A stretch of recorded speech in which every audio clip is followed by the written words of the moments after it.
Hi, good afternoon, everyone, and welcome to Women's Health Matters podcast. And today I'm joined by Sharon D.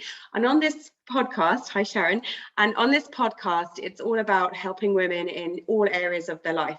So I specialize in women's health coaching. I'm an acupuncturist and a life coach, and I also do the universal process. And all of this helps to improve the quality of your life in every way. So physically, mentally, and emotionally. So we deal with cycles, pregnancy, fertility, menopause, and perimenopause.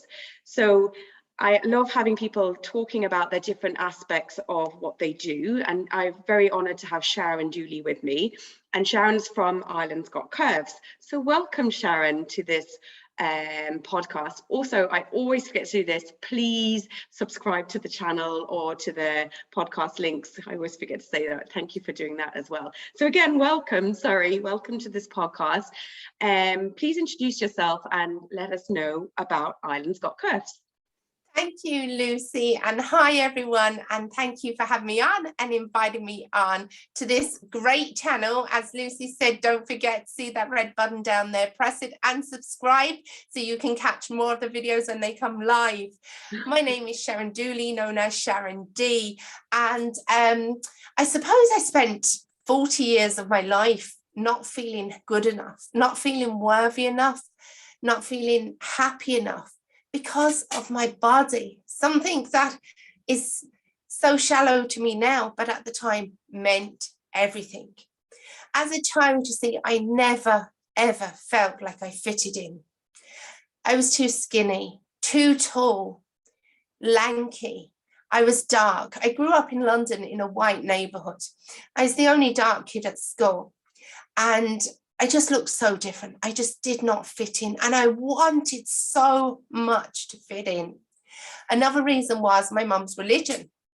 It meant that we didn't celebrate Christmas, we didn't celebrate birthdays. We went knocking on people's doors preaching, and the last thing I wanted any of these people to do was to see me on their door, the girl that didn't fit in, the odd one, the one that wasn't as good as everyone else. We're not celebrating Christmas. I suppose when I was about 8, body image came into it on my face, visual image. Santi didn't come, and I knew Santi wasn't going to come to me because of the religion. We didn't celebrate Christmas, but I kind of thought secretly, because Santi is magical, right? So I kind of thought he would come. And I remember this one particular Christmas, just hoping, looking out at a star outside the window, thinking, please, he's going to come. And he didn't come. And that Christmas, I told myself it was because I didn't look like the girl on the cornflakes ad. You know, she's gorgeous, cute, blonde, blue eyes, the complete opposite to me. No wonder he wasn't going to come. Look at me. I was awful. I wasn't good enough for Santi. And then it started my journey of not being good enough for even myself. So trying to fit in, I had imposter syndrome. I wore all kinds of masks. You know, I was a liar, but not in a malicious way. I was in a liar because I wanted to be the person you wanted me to be, or at least who I thought you wanted me to be. So to try and fit in, I literally did everything. But of course, I just wasn't happy. And I made, I'm going to say, mistakes in life because they led me to other things. By the age of 21, you know, the big birthday everyone celebrates and looks forward to, I found myself facing divorce, homeless with 2 children in a supermarket car park. Age 21? 21. Wow. I'd hit rock bottom. I was waiting for a house, and I was in this hostel. If anyone's ever been in a place like this, the showers, you felt like you'd be more dirtier coming out than going in, right? So I'd dropped the kids off to play school where they were, and I was on the streets, just walking the streets, killing time. I didn't want to go back to where I was staying. The hair was greasy, it hadn't been washed for days, no makeup. This woman came up to me in the street, and she said to me, "Excuse me, I hope you don't mind me asking this. Are you a model?" What? I was looking around for the cameras, you know, the kind of gotcha, caught on camera show to come and say prank, as if, you know. But out of desperation, I said no. And she told me that she ran a plus size model agency and she gave me her card. So I was so desperate the next day, I rang it. I needed work. And lo and behold, within 3 weeks, I landed my first modelling job and it paid me £1,000 sterling for the day. It was madness. But the whole time I was there, I was thinking, they're going to realise, they're going to one day look at me. I don't know what's wrong with them. They're going to look at me and see how horrific I am. And they're going to take all this back off of me. You'd go to casting and right in front of your face, the casting director could say, no, she's too fat. No, she's too thin. No, my nose. My nose became such a huge issue to people that it became an issue to me. It was a roller coaster. 1 minute you were great, 1 minute you wasn't. And it really damaged me. So I came away from that kind of world and moved to Ireland and settled in Ireland and started a life. I was teaching children with autism. I was doing hair and makeup on the weekend on the side and I was getting by and everything else. Fell in love, have an amazing man in my life, went on to have 5 more children, so 7 children altogether. And all the time I felt like the rug could be pulled out under my feet at any minute. Like, what was wrong with this guy? Why did he fancy me? Did he not see my stretch marks? Did he not see that my arm wobbled every time I waved? Like, what was wrong with him? And then as time went on, I realized that he actually loves me. He likes me. He was attracted to me the way I was, but I still couldn't believe it. I suppose they say at the age of 40, something happens in your life. For me, it was like a bucket of confidence came along and I put all this negative stuff, or most of it, and sent it back temporarily because it wasn't still true. I hadn't dealt with everything, but I could function. I could go along. I went back into modelling. I became the first Miss Curves Ireland in a beauty pageant. I was flying back to London. I'd done my first triathlon. I was size 18. I was doing all of this stuff. Everyone's like, you're a Wonder Woman. You've got these kids. You're doing all this stuff. But I was doing it not to make me happy, but yet again to try and make other people happy because I didn't feel worthy. Lo and behold, I had a breakdown, a complete and utter breakdown. That cape had to be folded and left on the side. I ended up on Couch Island. I went from being indispensable to totally disposed. You burnt yourself out. Totally. I had to ask my children to get me pain relief. And then if they'd forgotten to bring the water, I'd sit in pain for a bit longer and then bring myself to bother them again and ask for a drink of water. Now, it'd never be a problem to them, don't get me wrong, but it was just I was used to doing all of this stuff. I'd buried my emotions for years with food. I was a secret eater. I'd eat in the car to make me feel better. Then it just became a habit and I would just eat for the sake of eating.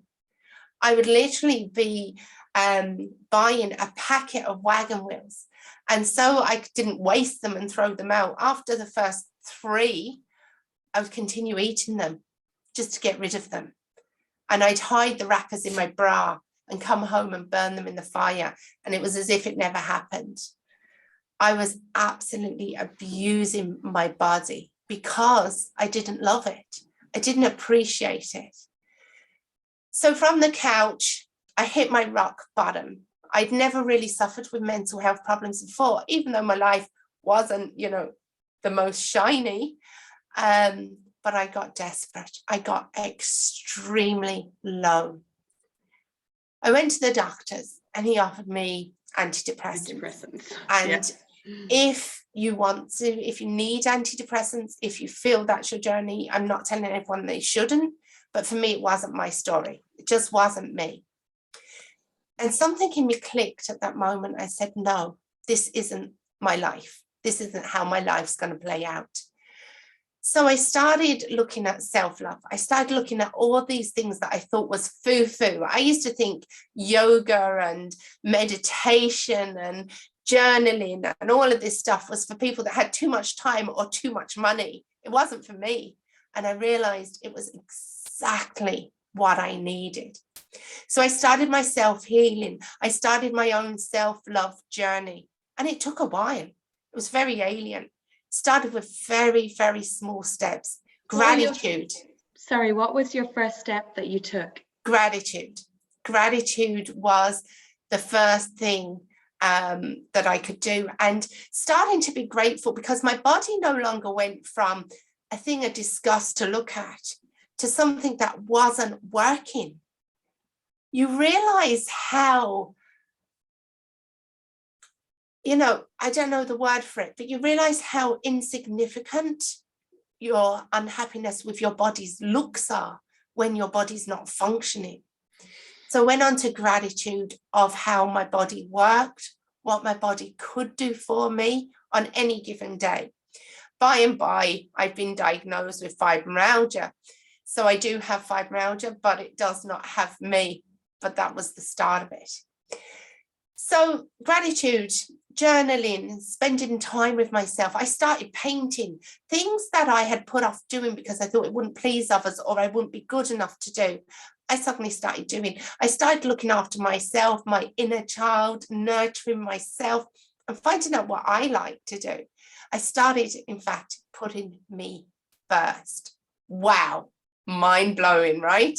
Yeah. All this time you've been told, oh, it's selfish and it's Mayfain.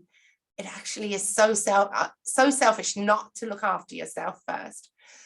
So time rolled on, we had lockdown, and during that time I co-authored a #1 best-selling book on self-love called Love Thy Body.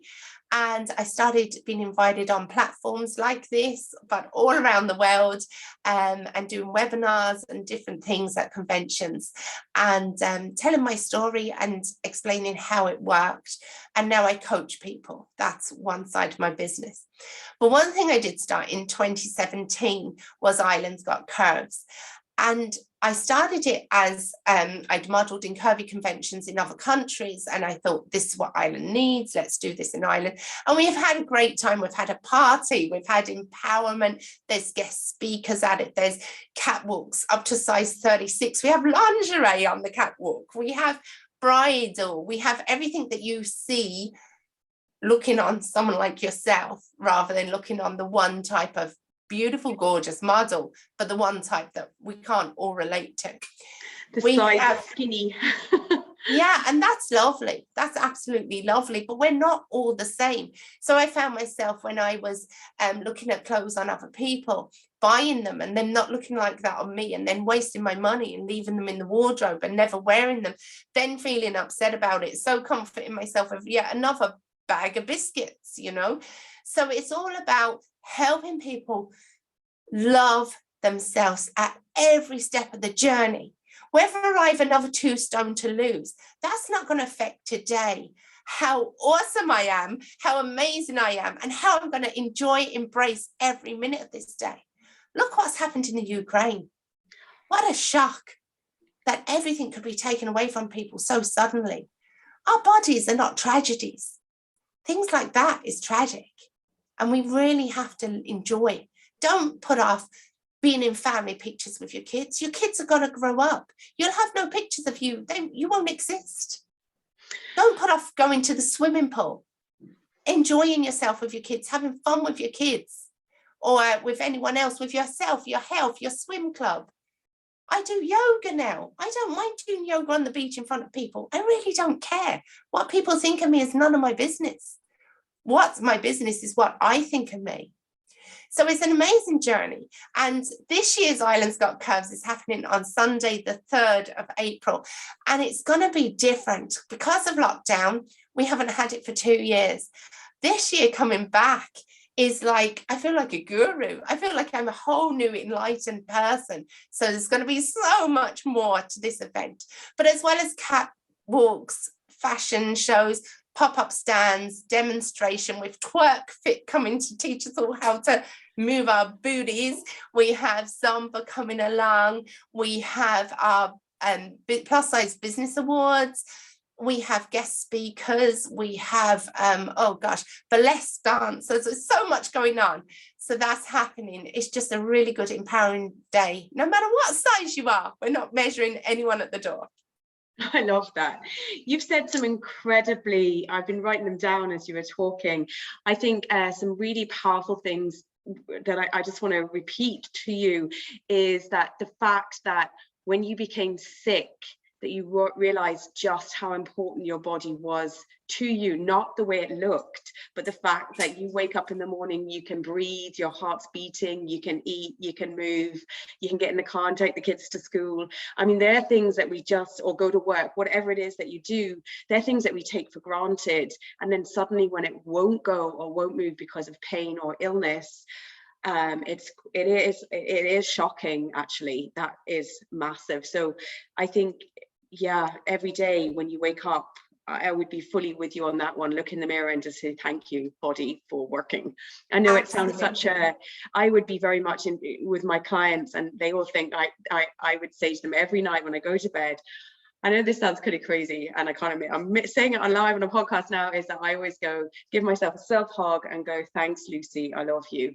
Because I've done the day, I've got through whatever I needed to get through, and yeah, my body's done it. Yeah. And it's such a nice positive thing to do before you're going to sleep, because when you're sleeping, your brain's processing everything that's gone on. So if last thing you're doing before you're going to sleep is scrolling through pictures and images on social media of unattainable things to you, material things, body image things, you know, you're never going to be 17 again. I'm sorry, you're not, you know. No. That's just life, you know. But when you're filling your head with this, you're sleeping on that. Imagine giving yourself that nice hug. I actually do my gratitude journaling just before bed. That's how I go to bed. So 10 things I write down are things I've been grateful for during the day. Now, some days, don't get me wrong, I haven't perfected this. Some days my 10 things could be 100 things, and I'm trying to whittle them down. And other days I struggle to find the 10. I still always find the 10, but some days it can be a struggle. Other days I kind of write health, safety, and everything all on one line, and you count that as one because I've too many things to be thankful for. And other days it's like each line is safety, health, you know, because I'm striking it out. But what it means is when I go to sleep, that's the last thing I'm thinking of.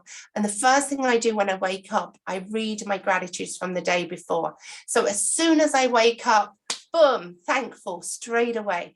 And when you start off looking, you know, you're thankful, you'll find more things to be thankful for, and your day will be wonderful. And I'm proof, you know, I used to listen to this kind of stuff and say, oh my God, not another airy fairy idiot going on. But now I'm an airy fairy idiot, and guess what? It's brilliant. It's way better than being the moany Mindy that I used to be, you know. So yeah. It's all to do with loving yourself. It really is. Yeah, it's so true. And funny enough, when you were saying about the pictures, now whenever I look at a picture of myself, I'm like, oh my God, look at the state of me, what am I wearing, da, da, da.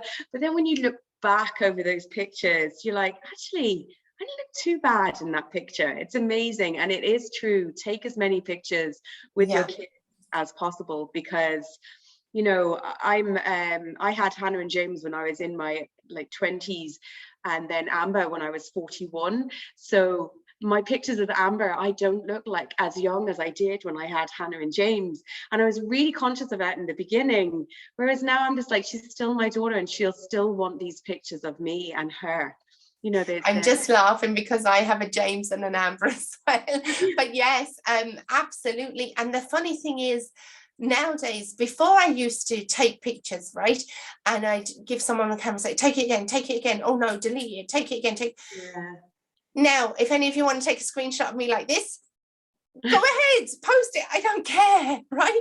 Because that's me, that's who I am, that's how I am.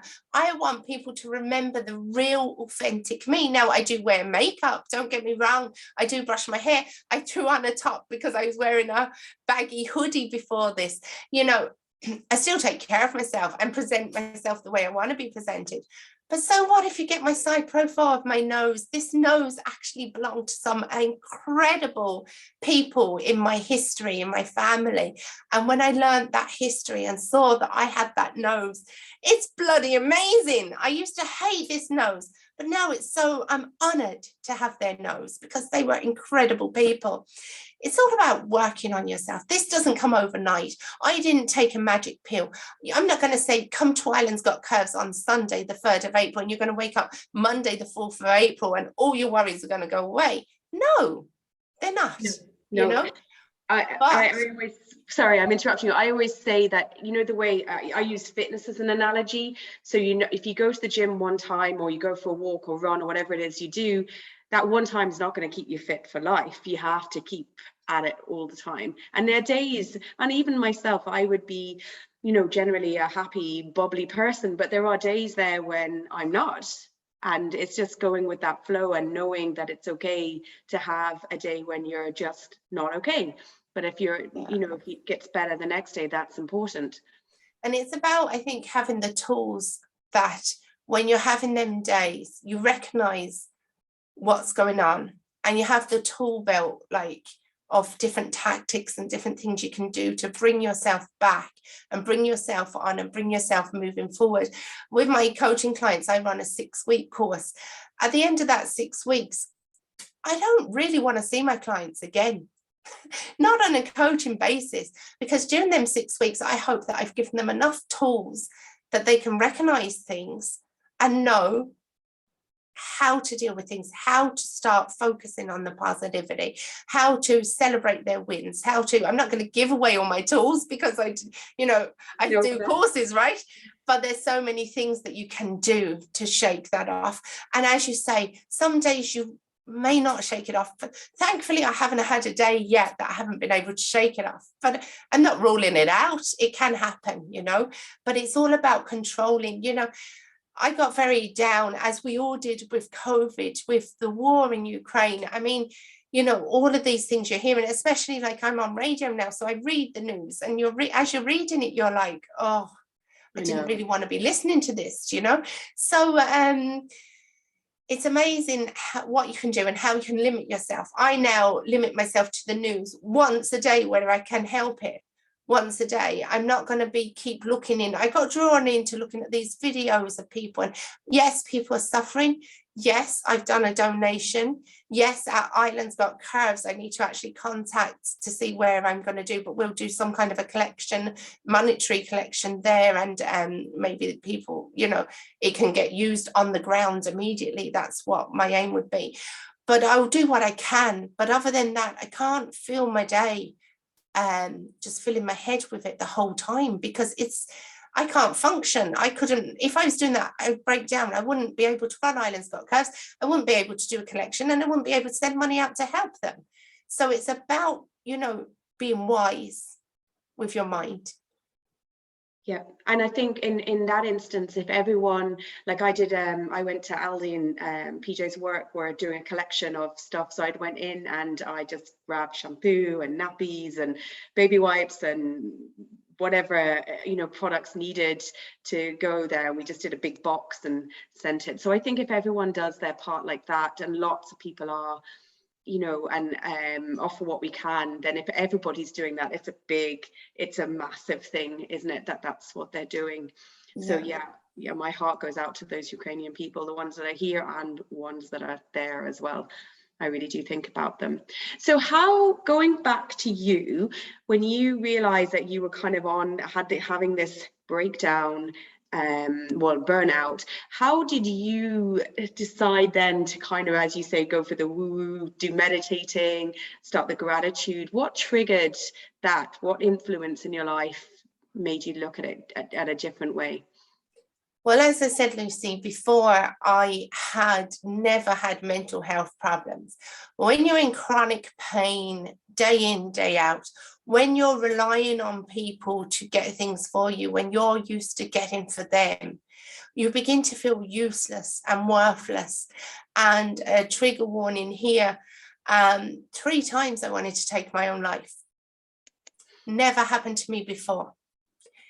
I suddenly understood how desperate people got. I suddenly thought, my kids, mother of 7, no, but in my mind, it was like, do you know what? They'd be better without me, because they wouldn't have to be looking after their sick mother. They'll have a life. They won't be my carer. I had hit rock bottom, Lucy. When I say burnout, total burnout, I'm not talking about a migraine and having to lay down. I'm talking about serious wiped. And as I said, when the doctor was offering me antidepressants, something in my head triggered that I can't be taking antidepressants it wasn't for me. It just wasn't for me. I have to help myself. So like when I was running the triathlon, I went on Google how to run a triathlon.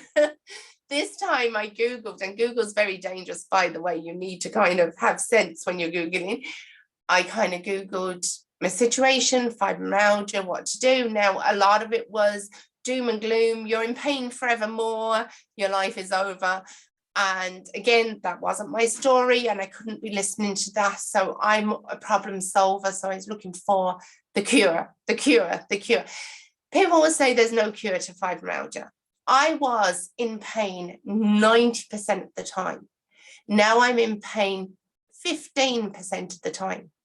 I'm not claiming a cure, but my mindset, my self-care, I've become vegan, I do yoga. As I said, I've gone way foo-foo for everyone out there, right? Hands up, that's me. But it's working for me. My Epsom salts bath, my magnesium intake, the things that I'm doing, I'm self-healing myself from this dreaded doom and gloom disease, something I'd never heard of before. I thought it was to do with your fibros in your womb or something. I hadn't a clue what it was. It's horrible, but it's not my story. I may have it. It does not have me, not one bit, and it won't, because I've too much to do. You know, you've got one life, and I'm here to live it to the absolute fullest. That's so interesting, because again, I'm only referring to some of the ladies that I have seen in my clinic, and sorry, excuse me, I see some ladies who are, coming to perimenopause, menopause, and because here, I'm going to use Ireland as an example. Menopause is like, there's so many terrible words that go around it. Cronyism, you're old, you're past it, you're an old hag. I mean, I could list a whole load of them. But and we some women, not all, can feel that their life is finished because they're not of use anymore, because they can't have kids anymore, and like, what's the point of being? It's kind of scary, but that's honestly how they feel. So what would you say to those ladies that are there in that thinking in that way? Yeah, do you know what? Write all of them things down you think about yourself and throw them in the fire. Get rid of them. That's your story. That's what you're telling yourself. That's what you've allowed society to dictate to you. Imagine you've let other people write your story for you. No, get rid of that and write down what you want, or what you're going to be, or what you actually are now, because it's in you. And get a coach, speak to Lucy. You can contact myself.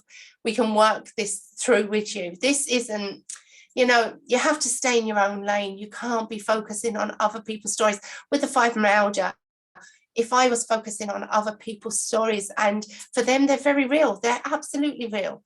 But if I was dragged into that, geez, it's scary to think that I could now be still a walking stick, or on crutches, or still on couch island, going to bed island. They were my two homes for a while, It's scary to think I could still be there.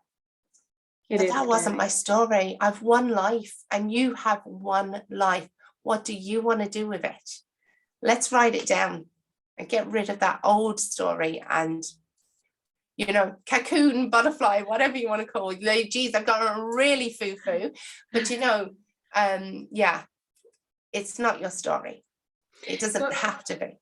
No, it doesn't. You're absolutely right. It's really brilliant advice. It's fantastic advice about writing down what you would like from life. And I think actually, as I'm a mom as well as you, and there are moms here or maybe not a mom, but career lady, that as we age, we forget the things that we used to love doing as children or young adults. So I think remembering what you used to do. I remember another client of mine who'd given up swimming, and she loved swimming, and particularly sweet sea swimming.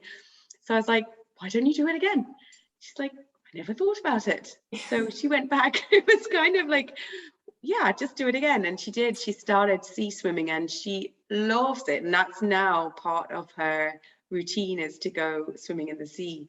I love that. Yeah, no, it's so good. Or even if you're a young mom, another thing I would say is, you know, when you're dropping your child off and then you're running to work and running back, collecting the child, I would be like, why don't you just leave the child for an extra hour in the childminders? No one will know. The baby won't know. The babysitter won't mind, because you're giving them an extra hour's work, and gives you time just to go get your nails done, or whatever it is that you want to do. Maybe meet a friend for a coffee. Maybe do nothing for that hour. It's so You powerful. see, Lucy, this is the thing, and we get so caught up with being someone's mum or someone's boss or the marketing director or the social media manager, or we actually don't even be called by our own name. So-and-so's husband, this or that, so-and-so's wife, or whatever the case may be. We don't actually know our own names anymore. And when I say to people, the main thing I'd say, a lot of my clients, sorry, I have a hair going into the side of my nose, driving me mad. One of the things that one of the clients would say, the main thing when we talk about me time, they're like, but I don't know. They've got so lost, and I was as well, that if you gave them time to themselves, they physically would not know what to do with it. So we run an exercise, and we just go on the free apps or the free websites of, it's like an altitude test, but it's to do with your hobbies and your interests. And a list comes up. Now, sometimes they hit the nail on the head and they're like, oh, this list is amazing. I'm going to go and do all of this. There aren't enough hours in the days, whatever. And sometimes the list comes back wrong and they're like, actually, I don't like photography, but you know what I do like? And it triggers it for them. And we work out the things that you like to do. It's like recharging. You know, we're so busy with our mobile phones. If our battery in our mobile phone was to uncharge, we'd be plugging it straight away, getting it charged. If I hear there's a power cut coming, it's like laptop in charging, tablet in charging, phone in charging. Is so important. But we never think about recharging ourselves.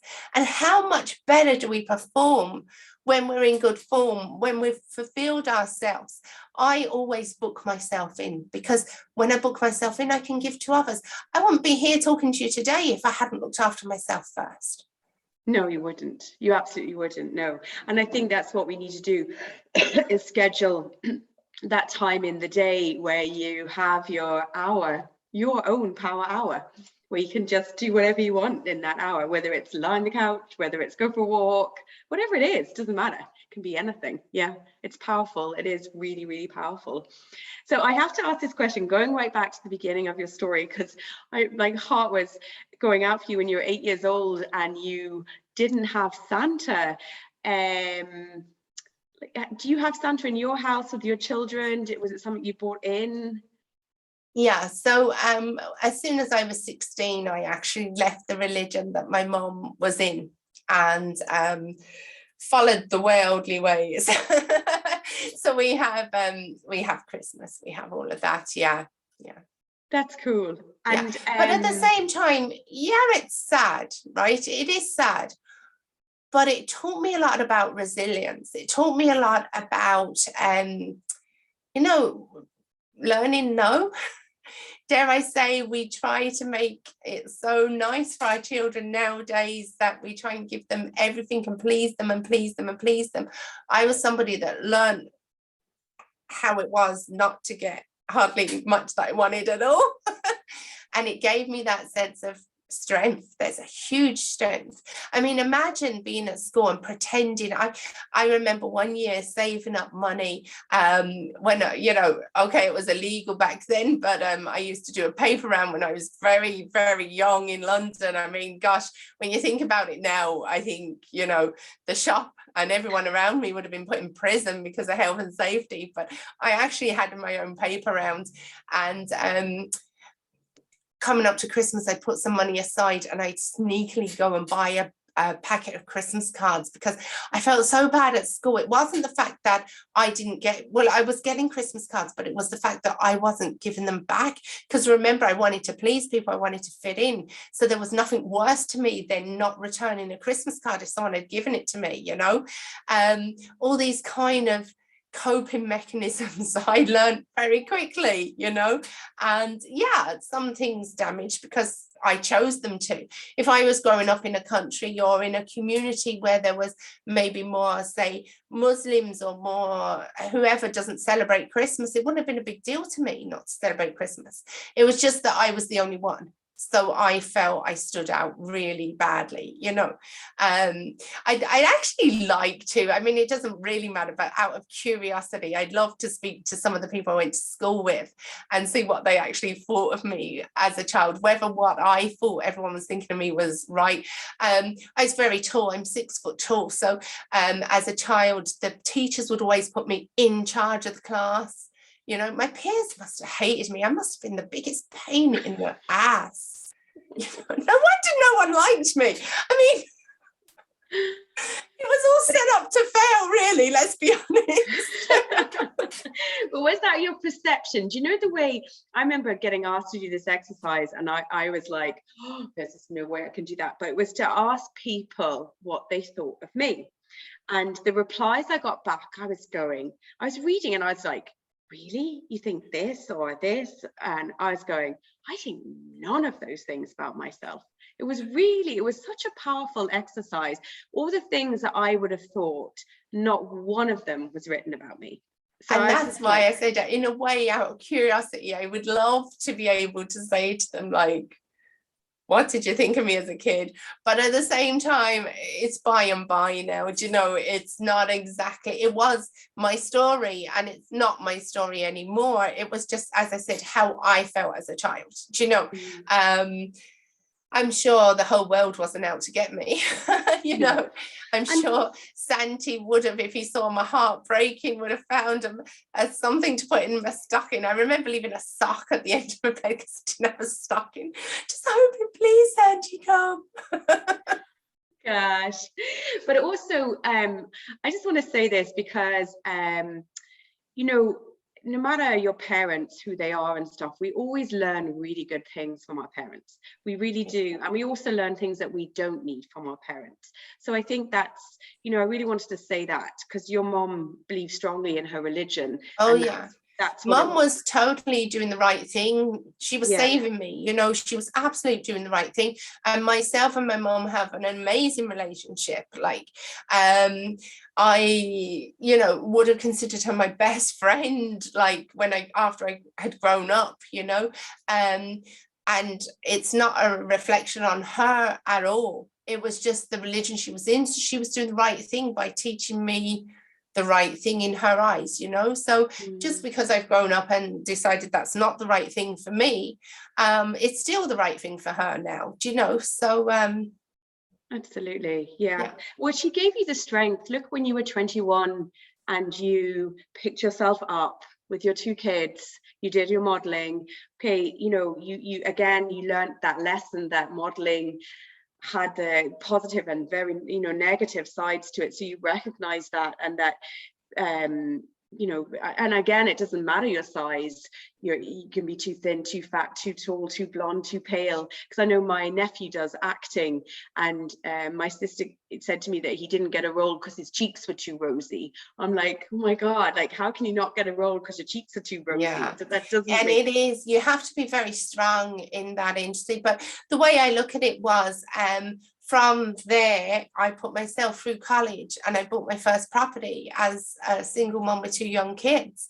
And I was able to sell that property and move to Ireland on the back of that. So, I mean, I used it for what I could get out of it, but I'm so glad I didn't invest myself. I mean, I have so many stories, that's for another day, of things that happened, and, you know, fun stuff that happened and adventures. But, you know, at the end of the day, it was a stepping stone. It wasn't my focus goal. It was a way of getting there. So, yeah. Which is powerful, really, really powerful. Cool. I just want to thank you so much. You've been absolutely an amazing guest and sharing your story. I hope it's a complete inspiration for any other woman who has any kind of, it can be a body image or a mind image, whatever you think about yourself. Even ask that question to your friends, what do you think of me? You know, because you'll be really surprised at the answers that they give you. And you were saying as well that you're doing Islands Got Curves up in Dublin. So if anyone wants to go, how can they go to that event? Yeah, sure. So I guess the most easiest thing would be to go to islandsgotcurves.com, and you'll see the links for tickets, and you'll see a bit more about the event and everything else there. And yeah, I'd love to see you there. There's still a few tickets left. So I think the tickets are €50 for the day things. There's VIP ones for €50. You get your afternoon tea and your Prosecco and your goodie bag and all of that. But they start from €15, and it's in Lucan Road in Dublin 15. So you don't even have to go right into the city if you don't want. There's loads of parking. That's the main thing I was looking for, loads of parking. So it's in Westman's Town Convention Centre. So perfect. And if anyone wants to get in contact with you, how can they do that? Yeah, so either through Facebook or SharonD.com would be my website. So you can look me up there. Look, I'm very approachable, very friendly. So yeah, just reach out. I'd love to hear from you.